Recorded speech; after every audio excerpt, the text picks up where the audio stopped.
A state of mind and fear. I have written many articles about society and how it appears to have been engineered and people's lives and attitudes shaped quite intentionally. And no, I am not the first by any means to notice this.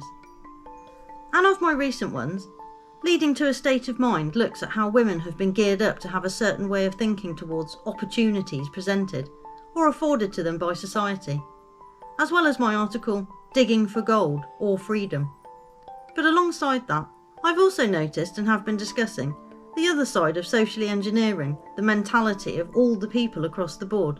towards fear and its effects that it can then have on controlling people and influencing their behaviour.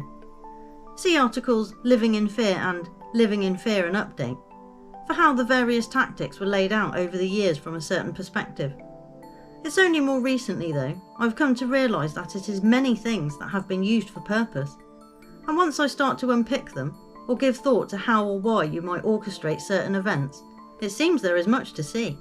I gave it thought towards serial killers that have been made infamous by way of media in Nature or Nurture, but we'll come back to that type of subject,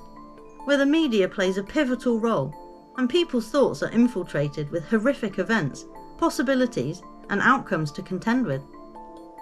Recently I saw talk of milk cartons and the marketing campaign of missing children being printed on them that swept through in the 70s and 80s, I believe it was. Now, I have come across this subject before,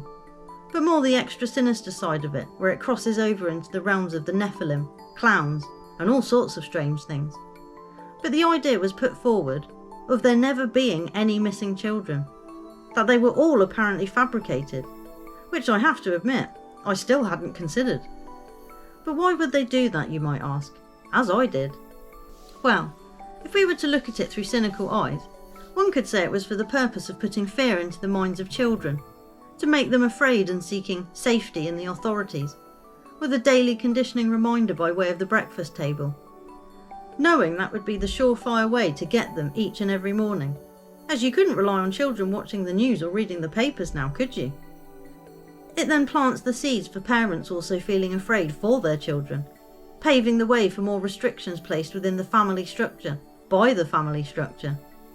The authorities can then appear to offer further restrictions as help in the guise of surveillance solutions, funding, laws to help curb the new fears lurking on every corner,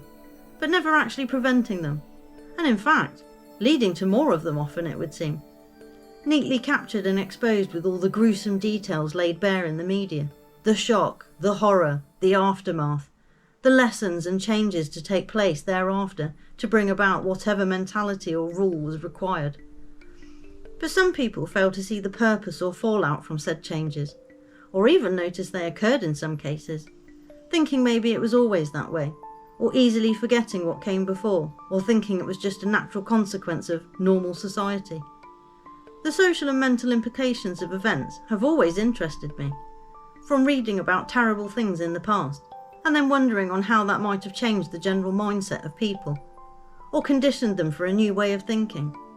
It is not hard to influence people, and if you do it at the right time of their life, it seems you can create all sorts of issues and worries thereafter, creating a heightened state of alert, or concern, or focus for the fear so it can grow, be nurtured and then steered or manipulated when needed. Knowing if you have primed people for a certain response, then mostly that is how they will respond when faced with a similar feeling or threat. Then placing triggers and traps along the way for those things to stay in the psyche, or be activated when the time is right, laying the foundations for what is to come.